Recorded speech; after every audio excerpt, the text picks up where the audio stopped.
Welcome, welcome, welcome to the What's in Your Water podcast show. I'm so excited that you have taken the time to click on this and get to know more about what's going on with your water.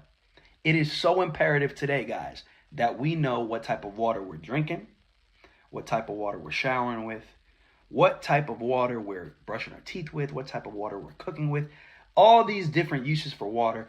It is our responsibility to know what's going on with the water that we have coming in the house. Nobody else is going to look over this. Nobody else is going to care as much as we should care about what's going on with the water inside our homes. Okay, today we have an amazing topic that we're covering today on the What's in Your Water podcast show, and you probably want to know what it is. Well, guess what? We actually have a couple of different topics that we're going to go over.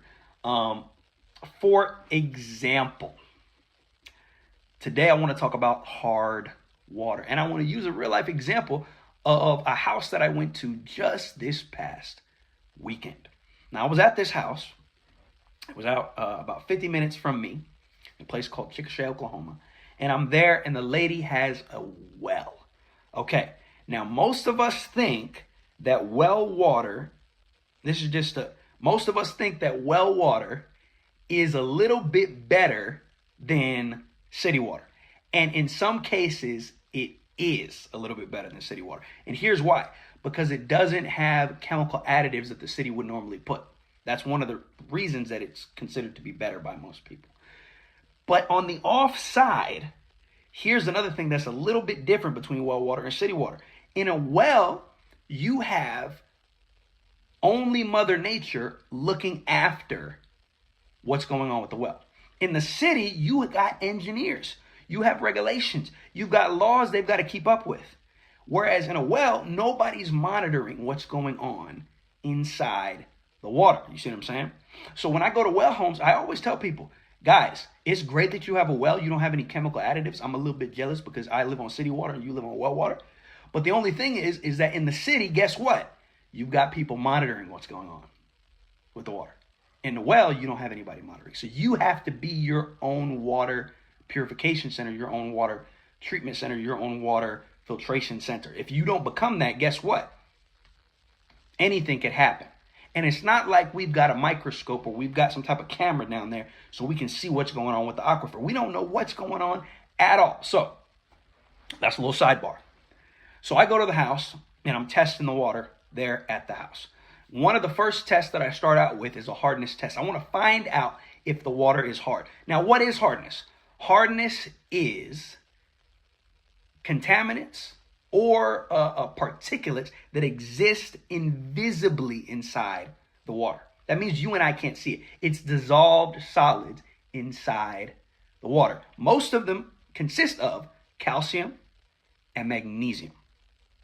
Now, if you've got hard water, that means your calcium percentage is up, your magnesium percentage is up. And you can actually see evidence of this around your shower head, in your dishwasher, with the coffee pot or the teapot. You can see evidence of hard water visibly in those places.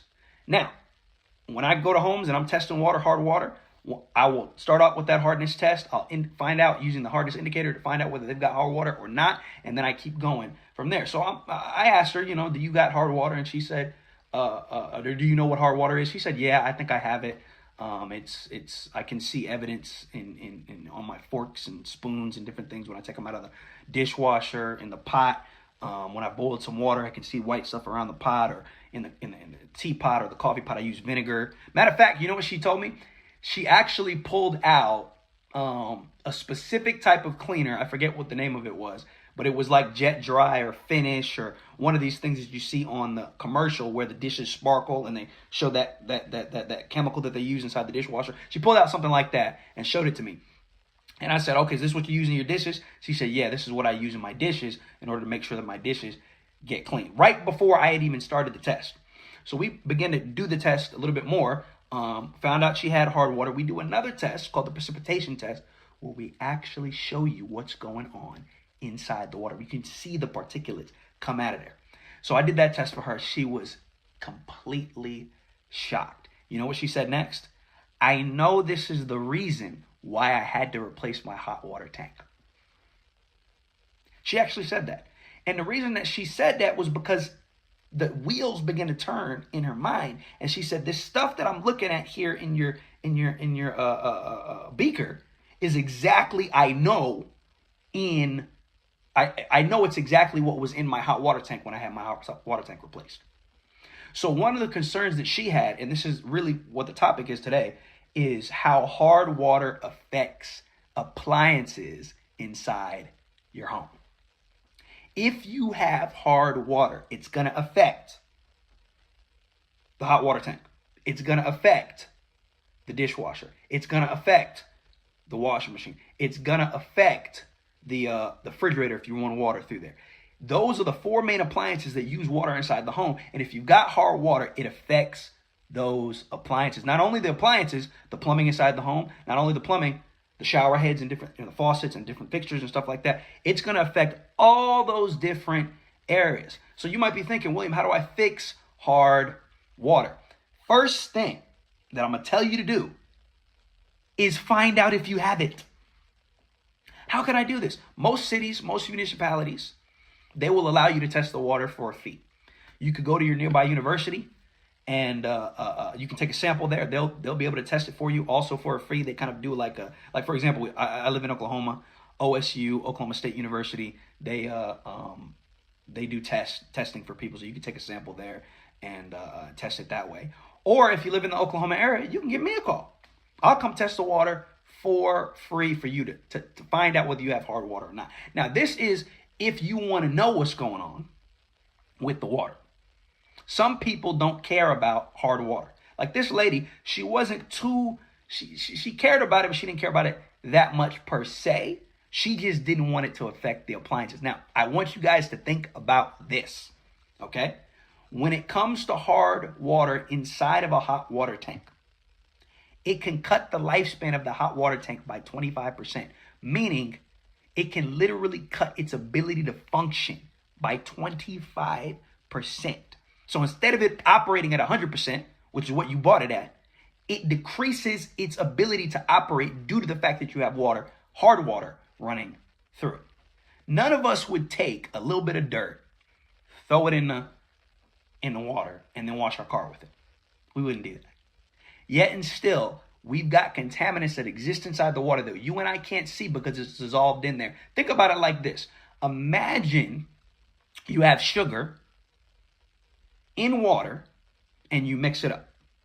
What happens when you mix up the sugar in the water? It dissolves. You can't see it's there anymore. I can't see it's there anymore. But as soon as I begin to taste the water, guess what? It tastes sweet. That's how I know that there's a presence of sugar. It's the same thing with excess calcium and excess magnesium. Even though you cannot see it, that doesn't mean it's not there. And that is what hard water looks like inside the home. You can't tell it's there, but it is there. Now, the city has regulations or has a threshold that they don't want to go beyond when it comes to hard water. But here's the deal. The legislator, when they're trying to make sure that the water is okay, they'll raise that number just a little bit. So why are we waiting for the city to get their act together when it's our responsibility to know what's going on with the water? Why are we waiting on the legislator to pass a law that gets them to decrease that number when it's our responsibility to know what's going on with the water inside the house? We're the ones brushing our teeth. We're the ones taking a shower. We're the ones giving this water to our kids when we cook rice or noodles or whatever, you know? So this is something that we should be thinking about when it comes to water inside the house. It's our responsibility. Is hardness a problem for you? It might be. But whose responsibility is it to find that out? It's yours. Thank you for tuning in to What's in Your Water podcast show. I'm your host, William the Water Guy. I want you to be educated. So be educated about what's going on with your water. You guys have a wonderful day. Peace.